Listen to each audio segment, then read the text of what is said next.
तो चलिए बताते हैं आपके इस वीडियो में कि क्या क्या चेंजेस किए गए हैं। तो सबसे पहला जो चेंज किया गया है वो है इसमें। दोस्तों स्वागत है आप सभी का आज के इस वीडियो में। एनसीआईएसएम के बारे में आप सभी लोग जानते होंगे। एनसीआईएसएम यानी कि national commission for Indian system of medicine, जो कि समय समय पर आयुर्वेद से रिलेटेड जो कोर्सेज हैं उनके सिलेबस, रूल्स, रेगुलेशन या जितने भी एक्ट्स हैं उनको समय समय पे रिलीज करती है। तो इसके पहले जो है MEAS आया था, जो कि अंडर ग्रेजुएट स्टूडेंट्स के लिए था, और अभी कुछ दिन पहले ही 1 अक्टूबर को MES और PG यानी कि जो पोस्ट ग्रेजुएट के जो स्टूडेंट्स हैं उनके लिए MEAS रिलीज किया गया 1 अक्टूबर 2024 को। पहले का जो PG रेगुलेशन था उसमें देखा जाए और आज के जो नए वाले में देखा जाए तो काफ़ी ज़्यादा चेंजेस किए गए हैं। पूरा का पूरा जो है जो मॉड्यूल है 36 महीने का वो सब चीज़ लगभग बदल दिया गया है। इसमें जो सब्जेक्ट एरिया है, किस में आपको रिसर्च करना है, कौन कौन से टॉपिक्स को आपको चुनना है, वो सब चीज़ें बदल दी गई हैं। एग्ज़ाम कैसे होंगे, एग्ज़ाम का पैटर्न वो सब बदल दिया गया है। पहले जो ईयरली बेसिस पे था अब सेमेस्टर वाइज कर दिया गया है। और ऐसे तमाम बहुत से चेंजेस किए गए हैं इस नए MES 2024 जो PG के लिए स्पेशली आया हुआ है। 1 अक्टूबर 2024 को नोटिफाइड हुआ है NCISM के द्वारा और गजट ऑफ इंडिया में पब्लिश हो चुका है, यानी कि ये अब प्रभावी हो चुका है पब्लिश होने की डेट से ही। तो जो इस साल जो एडमिशन हो रहे हैं 2024-25 सेशन का जो अभी फ्रेश एडमिशन हो रहा है ये उन पे अप्लीकेबल हो जाएगा, क्योंकि कोई भी गजट नोटिफिकेशन जब पब्लिश हो जाता है उसी समय से लागू हो जाता है। ज़्यादा से ज़्यादा जो है इसमें एलोपैथी के सब्जेक्ट्स दिए गए हैं, उनके टॉपिक्स भी ज़्यादा हैं। और जो रिसर्च एरिया है यानी कि आप जो PG के दौरान जो रिसर्च करते हैं जिस टॉपिक्स पे, उसमें भी बहुत सारे जो है एलोपैथी के सब्जेक्ट्स या एलोपैथी के टॉपिक्स या जो मॉडर्न मेडिसिन से रिलेटेड जो टॉपिक हैं वो दिए गए हैं। तो कहीं ना कहीं ऐसा लगता है कि सिलेबस में ज़्यादा से ज़्यादा जो है जो मॉडर्न सब्जेक्ट्स उनको पढ़ाया जा रहा है। और इसका फ़ायदा ये होगा कि जो भी आयुर्वेद के जो ग्रेजुएट्स हैं जो PG कर रहे हैं वो कहीं ना कहीं जो लेटेस्ट जो इन्फॉर्मेशन है हर डिजीज़ के बारे में जो अपडेट्स हैं उनको बेहतर तरीके से जान पाएंगे और आम जनता को अपनी सामान्य भाषा में उसको समझा पाएंगे। और जो बेहतर टीचिंग और ट्रेनिंग है और मॉडर्न साइंस का जो बेस्ट पार्ट होता है उसको सीखने के बाद आयुर्वेदिक तरीके से मरीजों को बेहतर उपचार दे पाएंगे, क्योंकि अगर डायग्नोसिस बेहतर रहेगी तो निश्चित रूप से इलाज भी बढ़िया होगा। तो ज़्यादा से ज़्यादा इसलिए कोशिश की गई है कि जो मॉडर्न साइंस का सब्जेक्ट्स है उसको पढ़ाया जाए। पढ़ने के बाद हर बीमारी के बारे में नॉलेज ज़्यादा से ज़्यादा गेन होगा, और बीमारी के बारे में जब ज़्यादा नॉलेज होगा तो निश्चित रूप से उस पर जो आयुर्वेद के कॉन्सेप्ट्स हैं, आयुर्वेद का सिद्धांत है, उसको अप्लाई भी कर पाएंगे और जो आयुर्वेदिक औषधियाँ हैं उसका बेहतर तरीके से इम्प्लीमेंटेशन होगा और कहीं ना कहीं ये इलाज में फ़ायदा करेगा। तो चलिए शुरू करते हैं। इसमें सबसे पहले जो है हम आपको ले चलते हैं चैप्टर 7 में, जहाँ पर डिटेल में जो सिलेबस है उसके बारे में डिस्क्राइब किया गया है कि PG के जो स्टूडेंट होते हैं किस स्पेशलिटी में एडमिशन लेंगे तो क्या क्या इलाज करेंगे या क्या क्या ट्रेनिंग लेंगे। तो शुरुआत में जो बेसिक सब्जेक्ट्स हैं फर्स्ट ईयर वाले जिसको कि हम लोग जो है आयुर्वेद संहिता सिद्धांत, आयुर्वेद बायोलॉजी, रचनाशास्त्री, क्रियाशास्त्री, इन सारी चीज़ों को इसमें है।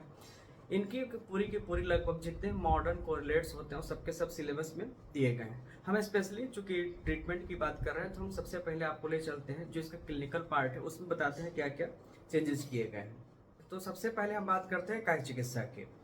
तो काय चिकित्सा का जो पहला पॉइंट लिखा गया है एबिलिटी टू डायग्नोज क्लिनिकल, यानी क्लिनिकल सब्जेक्ट्स के बारे में आपको क्लिनिकल एग्जामिनेशन का स्किल होना चाहिए। Interpret and correlate diagnostic investigational reports and arrive to diagnosis and treat the patients accordingly. जो थर्ड पॉइंट है ability to give appropriate treatment in acute and chronic clinical conditions। तो जितने भी acute cases होते हैं या क्रोनिक होते हैं उन सब का बेहतर तरीके से जो है ट्रीटमेंट देने की बात की गई है। Ability to manage clinical condition in general and the referral in particular, यानी कि जो सामान्य मरीज आते हैं उनको मैनेज करने में आपकी दक्षता होनी चाहिए और अगर कोई रेफरल केस आता है तो उसकी भी दक्षता होनी चाहिए। Ability to ascertain the fitness for panchakarma, shalya, shalaka, stri roga, prasuti tantra procedures and give certificate for the same.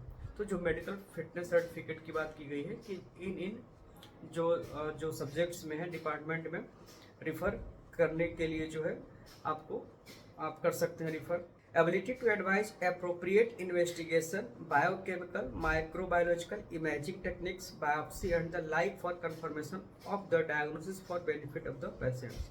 तो जो पेशेंट का जो बेहतर हो सकता है, बेनिफिट ऑफ पेशेंट्स, इसमें जो शब्द यूज किया गया है कि मरीज के बेहतरी के लिए आप जो है appropriate investigation, biochemical, microbiological, imaging techniques का मतलब होता है एक्सरे हो गया, आपका सीटी स्कैन हो गया, एमआरआई हो गया, बायोप्सी हो गया, तो इसके लिए आप टेस्ट करा सकते हैं, उसके लिए एडवाइस आप कर सकते हैं। इसके बाद हम बात कर लेते हैं स्त्री प्रसूति की। तो इसमें है ability to manage gynaecological conditions, ability to perform gynaecological obstetric surgeries as per teaching and training and other therapeutic procedures like uttar basti. तो आयुर्वेद का तो जो थेरेपी आप करेंगे ही, लेकिन साथ में इन्होंने लिखा है परफॉर्म गायनेकोलॉजिकल ऑब्स्टेट्रिक सर्जरीज, जितनी भी सर्जरी होती है as per teaching and training, वो आप कर सकते हैं या करेंगे या सीखेंगे। Ability for antenatal and conduction of deliveries आप कंडक्शन कराने की सीखेंगे। Ability to conduct diagnostic test related to the speciality, तो आपके स्पेशलिटी से रिलेटेड जो भी है डायग्नोस टेस्ट जो होते हैं वो आप करा सकते हैं। Ability to undertake conception and contraception, तो इसके बारे में भी आप कर सकते हैं। शल्य का सिलेबस काफ़ी ज़्यादा इसमें थोड़ा सा लेंदी किया गया है, इसमें बहुत सारी सर्जरीज दी गई है। तो इसके पहले भी सर्जरी को लेकर इसके गवर्नमेंट का नोटिफिकेशन आ चुका है, और आप देखिएगा मेरे चैनल पर वीडियो है जिसमें डिटेल में इंफॉर्मेशन आपको मिल जाएगी। तो इसमें हम बहुत जल्दी आपको नाम कर बताते हैं। तो जो इसमें है 14 नंबर पॉइंट है शल्य तंत्र का, इसमें डिब्राइडमेंट ऑफ फैसियोटोमी है, क्यूरेटेज है, peri anal abscess, breast abscess, axillary abscess, cellulitis, इन सब का भेदन, यानी कि आप उसको निकाल सकते हैं, इंसिजन एंड ड्रेनेज कर सकते हैं। संधान में जितने भी है all type of skin grafting, इसकी बात की गई है। कर्णपाली संधान, ईयर लोब रिपेयर की बात की गई है। जितने भी सिस्ट होते हैं उनका एक्सीजन की बात की गई, excision of simple cyst, sebaceous cyst, dermoid cyst, mucosal cyst, retention cyst, और भी बहुत सारे हैं इसमें। फिर गैंग्रीन का एक्सीजन हो या एम्प्यूटेशन हो, वो आप करने के लिए दक्ष हो जाएंगे इसमें।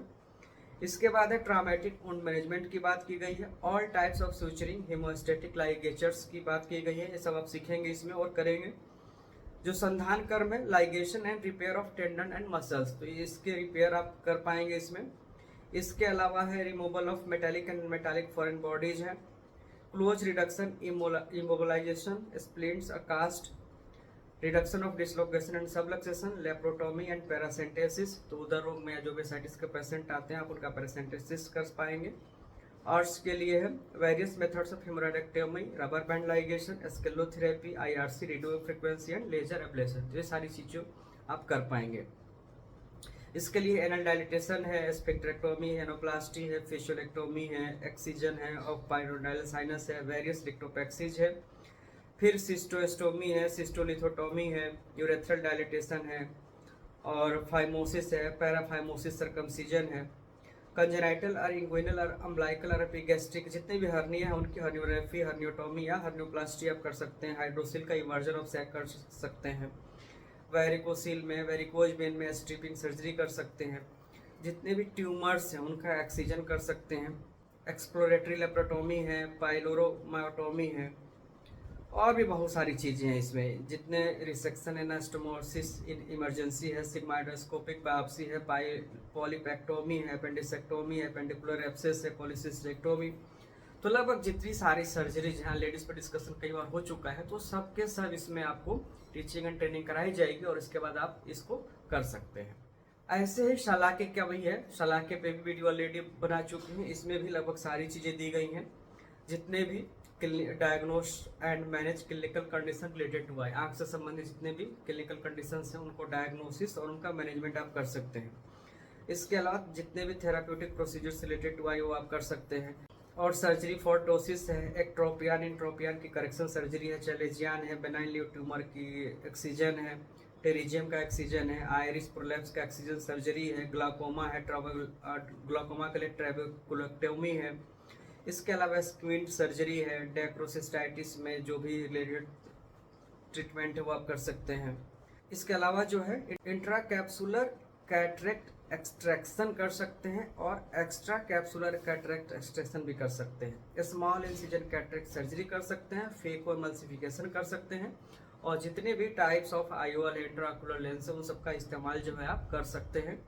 जो है आई के अलावा जो कर्ण नासा मुख रोग है, इसमें बहुत सारी चीज़ें दी गई हैं। इसमें लोबुलोप्लास्टी से लेकर ओटाइटिस मीडिया का इलाज हो गया, मायरिंगोटॉमी हो गया, मेस्टोइडेक्टोमी हो गया, नेसल पॉलीएक्टोमी हो गया, सेप्टोप्लास्टी है, साइनस सर्जरी है, राइनोप्लास्टी है। सारी चीज़ें इसमें इंक्लूड कर दी गई आपके सिलेबस में, और निश्चित रूप से ये सब आपके लिए फ्यूचर के लिए बहुत अच्छी चीज़ें होने वाली हैं, क्योंकि आप जब सारे अपने पढ़ेंगे अपने MD के दौरान, तो जैसा कि कहा गया है कि बहुत से सब उसमें जो स्टेट में है कि according to your teaching and training आप उतना एलोपैथी या मॉडर्न मेडिसिन का आप यूज कर सकते हैं। हर बार यही बात आती है। तो जब आपके सिलेबस में सारी चीज़ें हैं, आप पढ़ेंगे सीखेंगे, तो निश्चित रूप से आप कर पाएंगे, और लीगली भी आपको इससे बहुत ज़्यादा सपोर्ट मिलेगा फ्यूचर में। तो देखा आपने सिलेबस। इसके अलावा जो है जो रिसर्च एरिया है वो भी बहुत स्पेसिफिक दिए गए हैं। तो रिसर्च एरिया, चूंकि वीडियो काफ़ी लंबा हो जाएगा, तो रिसर्च एरिया की हम बात जो है किसी नेक्स्ट वीडियो में करेंगे, जहाँ पे डिटेल में आपको बताएंगे कि जो इस बार चेंजेस किए गए हैं। पहले के जो से आपके जो MSR या MES आते थे, उसमें इन सारी चीज़ों का डिटेलिंग नहीं होता था। उसमें ये नहीं बताया जाता था कि आप किन किन पॉइंट्स पे रिसर्च करेंगे, क्या क्या टॉपिक्स आप ले सकते हैं। जो थर्स्ट एरिया है जहाँ पे सबसे ज़्यादा रिसर्च की ज़रूरत है, तो सारी चीज़ें जो है पहले के कभी MSR में नहीं आई, लेकिन इस MSR में सब कुछ डिटेल में है, और निश्चित रूप से सब जो है काफ़ी बेहतर होने वाला है। आयुर्वेद में आपको सारी चीज़ों की ट्रेनिंग मिलेगी। तो इस वीडियो में भी इतना ही रखते हैं, और अगले वीडियो में बात करेंगे पूरे जो रिसर्च में कौन कौन सा आप टॉपिक्स ले सकते हैं उन सब की।